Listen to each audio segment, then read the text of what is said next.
So our next speaker is Jonathan Blythe, who's been exploring social enterprise, visual culture, creative learning, and socially engaged practice since co-establishing PhotoNow CIC as a creative director in early 2009.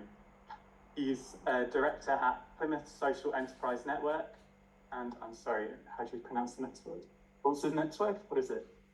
It's Jabulani. Jabulani CIC, a committee member for Mixed Families Together, active in the Culture Club group at the Box, and pursuing several anti-racism projects through collaborations with Diversity Business Incubator CIC. All right then, thank you very much. And there's a lot of you, and thank you for making time in your morning to come and listen and be part of this audience and giving me time to be able to talk as well about this process. So I'm going to read today, which is unusual because there's a lot I wanted to cover, and I'll try and give some sort of humanity to the reading process so it's not too dull. Anyway, so the Black History Bus, it's a collaboration between Diversity Business Incubator City Bus and local stakeholders to tell a story of Black people who have been significant in Plymouth's history. So you're looking at the launch of the bus last October the 2nd, 2024. There's a piece of audio, if you could play that, please. Thank you. This here, as long as you took the bus, one of the managers here, it's strange, look at this. Yes, it's arranging in a couple of years. I don't know how to explain, it's very emotional. I mean, I think it's like the big things for us that in my narrative. I mean, I've been there this 18 years now. I've seen a lot of changes in a good way. So it was challenging when I started, but now it's been getting better and people are more aware of other people, and I've seen big changes coming, and You've got a huge role. but yeah, I mean, I was so much when I saw this, but I was like almost tears in my eyes. I've got driving 18 years of that. It's an amazing place to live. I'm so proud to work for this company, and I'm so proud, I put my life here in Plymouth. It's just amazing. So the Black History Bus, well that means, isn't it? I don't think they need that. So the Black History Bus is an opportunity to really celebrate the contributions of Black individuals to Plymouth's history. It's crucial because Black people have often been left out of mainstream historical narratives, and it leads to erasure from history. This anti-racist platform promotes inclusion by highlighting the experiences and contributions of Black individuals in Plymouth. The bus serves as an educational tool that can help increase public awareness and understanding of Black history and culture, and hopefully helps combat prejudice and discrimination by challenging stereotypes and promoting more accurate and nuanced understanding of Black people's experiences. We hope the bus can provide a context for dialogue and discussion about important issues relating to race and ethnicity, and we hope it encourages understanding and empathy between different groups in our community. The next slide from there. So I was invited by Jabo and Tanya to be involved on leading their Black History Bus project. So I suggested that we research the local media archives for narratives of Black people in Plymouth and engage community stakeholders to share their stories and give directions to the narrative. Thank you. I was early on posed the question of appropriateness for a white man to be researching or leading in exploring Black histories, and it's absolutely right to question my positionality in that. I tried to articulate that in our mixed family dynamic that prejudice and bigotry is inherent to all our experiences. We discuss personal and lived experience, the discrimination of a Black experience, institutional and structural racism. The presence of direct person-to-person racial bigotry is very much an ongoing component of all the individuals within a mixed race family, and that's reality. This wasn't a qualification, but the reasoning cultivated trust. The self-reflective critique of my own privilege and my taking actions against prejudice was important in establishing my credibility to lead in a process exploring equity and restorative practices.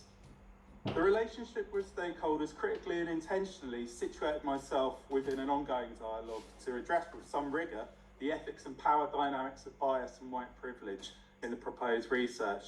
We connected with groups from the networks associated with the main DBI stakeholders and individuals interested to engage in this process. I nurtured collaborations to present and explore narrative and images, and critical input was sought from Wondersea CIC, Plymouth Hope, Hidden Figures of Plymouth, Plymouth and Devon Racial Equalities Council, DBI, Plymouth Argyle Football Club, Jabulani CIC and Culture Club at the Box. I tried to nurture a trust-centred relationship with all the participants, developing a core working group to evolve the narrative, a method and process for locating or elevating stories, and visual design for the bus. So having partners and allies on board can really increase our capacity with additional resources such as funding, expertise and access to a wider network. The support can help to enhance the quality and impact of the bus's programming. We can extend our reach for the bus by tapping into different partners, audiences and networks, which can hopefully help bring the bus's message to a wider audience, increasing awareness of Black history and promoting inclusivity. Bringing in diverse perspectives and ideas into the project leads to a more comprehensive and nuanced programming that is relevant and resonates with a broad range of people. Creating a sustainable and long-lasting impact by building relationships and networks that extend beyond the lifespan of the Black History Bus can hopefully create an ecosystem that supports ongoing efforts to promote Black history and celebrate diversity in Plymouth. So you're looking at some photographs of the West Indian Regiment, Caribbean soldiers serving in World War I in Plymouth. It's a beautiful physical object of photographs from 1915 to 1918, in which the names of the individuals are provided too. So from scoping the photographic collections at the Box in Plymouth, we tried to establish a vocabulary required to locate relevant material through the search engines and databases. I found some core narratives, white narratives in the colonies, military World War I, such as the images you see, migration through Mill Bay in the 1950s, and Black people in public life. The West Indian Regiment, though, is a major hidden narrative within that archive that could really become a centrepiece of the city's military identity for historical and contemporary pride, whilst indicating a potential narrative that connects into a demography of Black people serving into the military today. This is a collection of images of Plymouth Argyle football legend Jack Leslie in the 1920s, the first black male footballer called up to the England squad but never capped because of the colour of his skin. So I found the structure of the archive, due to its very designed language, it just reinforces racist structures. The language needed to access the database was bluntly associated with empire, Black as subjects, constructed through a white hierarchical prism of power, looking, categorisation, and authorship of the narrative. The structural nature of the archive evidenced that the associated search terms have a structural and systemic racism that promotes white supremacy. Our process tested what language needs to be applied to penetrate those hidden narratives in very difficult photographic spaces from the 1890s to moving image in the 1970s. Those colonial taxonomies make the everyday stories very hard to reach, and our critique constantly orbited around the need of equity to be designed into these power structures. The archive was instantly described as an institutional legacy problem with the catalogue from 1952. Very specific. So what you look at here, these are the images we're lifting out of the archives as we begin to penetrate that space. Collection from the Bill Miller papers, exploring really Bill Miller, who was a prominent Labour Party councillor in the city and deputy mayor, very important in terms of the city's direction at the time. So those stakeholder group meetings really start to begin evolving themes for a social narrative and chronology that all Plymouthians could potentially identify with. That was informed by those images we were accessing from the Box archive and located from other organisational collections. The themes evolving included the military, football, politics, migration, maritime, community and health. These are images of Jamaicans arriving at Mill Bay Docks in Plymouth during the images you see here in 1958 and 1954. And there was a real acknowledgement that expectations within the Box were being moved and that this collaboration could support a process of necessary change. It's clear that there was a real want to move and work together, and that this project brought about the possibility for new methods of engagement to be explored and cultivated into the behaviours of the institution. The Box was consciously programming global majority narratives. However, we were really seeking an authentic and sustained engagement with Plymouth's present communities to ensure that activity and behaviours are reorientated through continuous dialogue, collaboration and co-design. It requires continuously looking into the past, but essentially into a practice that really informs the present, so as to create really inclusive cultures that sustainably and authentically directs the future. These are images of Plymouth Hope, a football club, and their first kit, which they bought in 2009, and Anne Wilkinson, who founded the Plymouth Respect Festival in 1998. So we really hope to bridge the institution with the community through these processes of critique and towards meaningful long-term consequences and ongoing actions. We wanted a practice where global majority stakeholders and black communities are supported to have authority in determining a narrative and method to reappraise existing collections.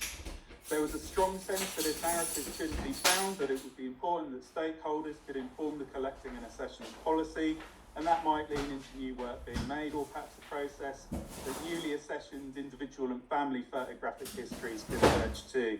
You're looking at one of the stakeholder meetings in the box, people looking at the archives for the first time, and image of shipping passenger lists, which are particularly interesting in charting just how pivotal Plymouth's culture was in those 1950s. Thank you. So the visual design of the bus brought a very different stage of our process. I'm not going to repeat this slide because it's largely covered earlier on. It's there if you want to revisit it. However, there was very much a need to retain celebration and inclusion of black people in Plymouth's history as central to our narrative. Whilst other organisations have projects, processes and needs that critique the city's longer histories, our main focus was to be within celebration as a priority within any design that we collaborated in making. We were conscious to design safeguarding, contingency and care needed to support people, being conscious of the potential conflicts that might arise in this project. What we wanted to ensure is that we are writing new stories into the fabric of the city, and that these profiled histories are important to discover, publicly elevate, and raise to a new social profile that encourages further collective anti-racist activity. In this context, our allyship and actions make an impact in that community and on the city's identity, especially when you work with partners who have very different types of resources, who can collaborate and innovate effectively. So this is a video just of the bus launching on that 2nd of October last year that Martin has stepped up. Thank you.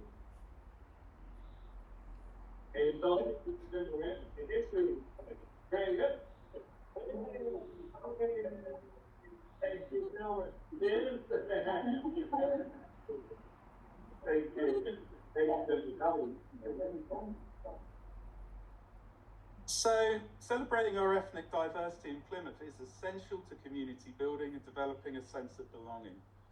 With one eye on the future, the bus really encourages, particularly I find mixed race children who connect on that heritage. They consider the breadth of their identity, and little brown English girls like my daughters in Plymouth see their Jamaican histories in the local and national story, stretching out who they are and seeing themselves reflected back from the images. For local black and mixed families, this Black History Bus really is a part of an essential conversation for the city. Our responsibility must be to celebrate Black history every day, amplify those actions that will make a truly inclusive home of Plymouth in which everyone feels that they can belong. So there's an audience on, just on there. So I just want to play a series of, I think, 6 audios recorded from the bus launch. Thank you. The narratives of some of the figures in the paragraphs is really important because you have young people in the city, they're looking for their histories, they're looking for reference points, so they can locate their identity in terms of their Englishness in Plymouth.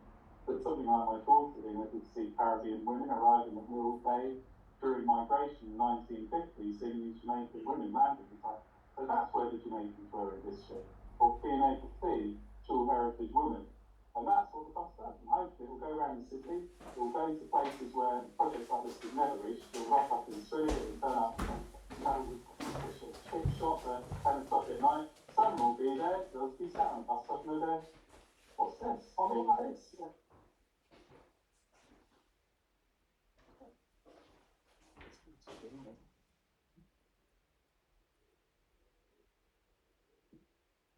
Your daughter's not Jamaican.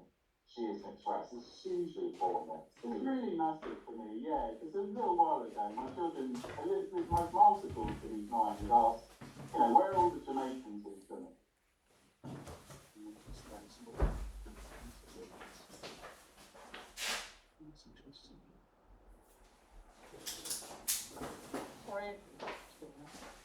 What we have to say in the folder.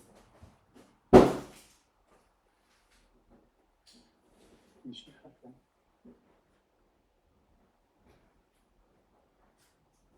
Sorry, everyone.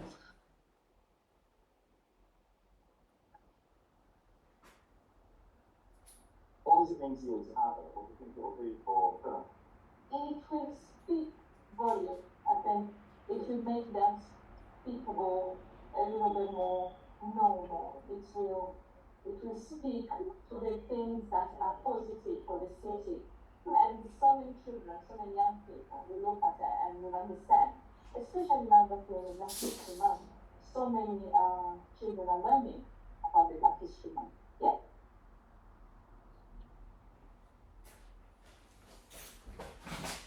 What does it mean to you to see this as a Batman in the Day? Well, I'm really celebrating seeing this fantastic green bus that's going to be driving around Plymouth, because for me it shows how much more the different communities in Plymouth are starting to come together. And then also my wife is the head teacher at primary school, because part of the project is to bring the bus to schools, and they will then have talks about people from different cultures.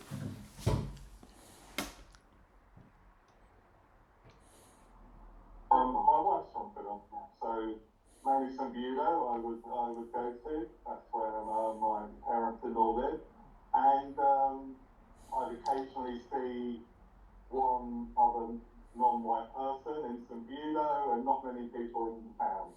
As the university's developed, that's really changed that, and the hospital, and now we're seeing lots more around the market, places to go and eat, and I'm just really enjoying seeing the change in Plymouth. I've got 2 dual heritage kids, and they love Plymouth. They absolutely love living in Plymouth.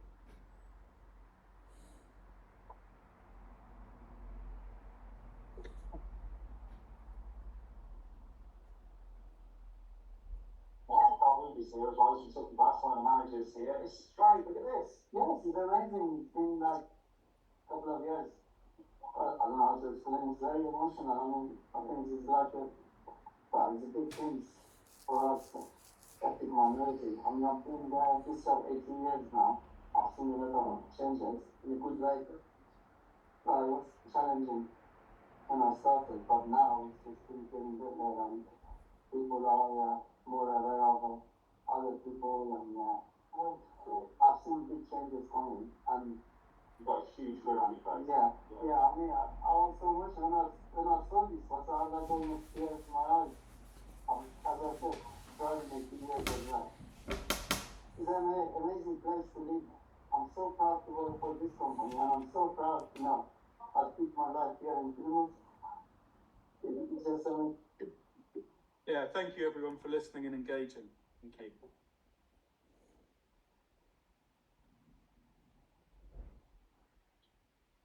So our final speaker is Graham Vorley, who's worked at the National Library of Scotland for 22 years and has been a collections manager since 2013.